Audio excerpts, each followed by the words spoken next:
ഇന്ന് നമ്മളൊരു പ്രധാനപ്പെട്ട കാര്യമാണ് പറയാൻ പോകുന്നത്. അതായത് എനിക്ക് വന്നൊരു ടെക്സ്റ്റ് മെസ്സേജ്. അതായത് ഇതിൽ നോക്കിക്കഴിഞ്ഞാൽ ഈ കാണുന്ന വാഹൻ എന്ന് പറഞ്ഞിട്ട് ഒരു ചെല്ലാൻ നമ്പറും കാര്യങ്ങളൊക്കെ വന്നിട്ടുണ്ട്. അപ്പോൾ അതിലെന്താണ് ഇത്ര പ്രത്യേകത എന്ന് വെച്ച് കഴിഞ്ഞാൽ, എനിക്ക് ആ വന്നിരിക്കുന്ന ചെല്ലാൻ നമ്പറും കാര്യങ്ങളൊക്കെ ഇതിൽ കാണാൻ പറ്റും. അത് വാഹൻ സൈറ്റിൽ നിന്ന് വന്നതാണ്, ഒറിജിനലാണ്. മോട്ടോർ വാഹന വകുപ്പിൻ്റെ പെറ്റി. ഇതിലൊരു പ്രശ്നവുമില്ല. പ്രശ്നമുള്ളത് ഈ വന്നേക്കുന്ന രണ്ടെണ്ണം, ഈ ചെല്ലാൻ ജനറേറ്റർ എന്ന് പറഞ്ഞിട്ട് ഈ രണ്ട് മെസ്സേജ്, ഇത് രണ്ടും ഒത്തിരി പ്രശ്നമുള്ളതാണ്.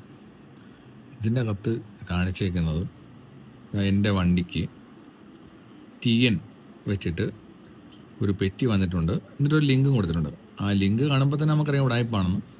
എന്നാലും ചിലർ ചിലപ്പോൾ അത് കയറാൻ സാധ്യതയുണ്ട്. കയറിക്കഴിഞ്ഞാൽ കണ്ടില്ലേ, ഒരു പ്രൈവറ്റ് നമ്പറിൽ നിന്നാണ് വന്നേക്കുന്നത്, പണി കിട്ടിയിരിക്കും. അത് ഞാൻ മൈൻഡ് ചെയ്യാത്തതുകൊണ്ട് മറ്റൊന്നുകൂടി വന്നിട്ടുണ്ട്. ഈ ആദ്യം വന്നത് നവംബറിലാണ്, ഇപ്പോൾ ഡിസംബറിൽ ഒന്നുകൂടി വന്നിട്ടുണ്ട്. അതും എൻ്റെ നമ്പർ തന്നെ വെച്ചിട്ട്, പക്ഷേ അതിൽ KL കൊടുത്തേക്കുന്നത്. ഇതും നമുക്ക് പ്രശ്നമുണ്ടാവും. നമുക്കിങ്ങനെ എന്തെങ്കിലും മെസ്സേജ് വന്നാൽ, അല്ലെങ്കിൽ ഇന്ന് തന്നെ പേ ചെയ്യണം എന്ന് പറഞ്ഞിട്ട് എന്തെങ്കിലും കോൾ വന്നാൽ, നമ്മൾ നേരെ വാഹൻ്റെ സൈറ്റിൽ കയറുക. സൈറ്റിൽ കയറി അതിന് ഡീറ്റെയിൽസ് അടിച്ചു കൊടുത്താൽ, ഇതുണ്ടല്ലോ, എനിക്കിപ്പോൾ OTP വന്നിട്ട് ഞാൻ ആ സൈറ്റിൽ കയറിയ മെസ്സേജാണ് കിടക്കുന്നത്. നമുക്ക് എന്തെങ്കിലും പെറ്റി ഉണ്ടോ, അടയ്ക്കണമെന്നൊക്കെ അറിയാൻ സാധിക്കും. അപ്പോൾ ഇതുപോലുള്ള ഫ്രോഡ് പരിപാടികളിൽ നമ്മൾ ചെന്ന് പെട്ടുപോകരുത്. ഇത് അറിഞ്ഞുകൂടാത്ത ആൾക്കാരുണ്ടെങ്കിൽ ഉറപ്പായിട്ടും എല്ലാവർക്കും ഷെയർ ചെയ്ത് കൊടുക്കുക.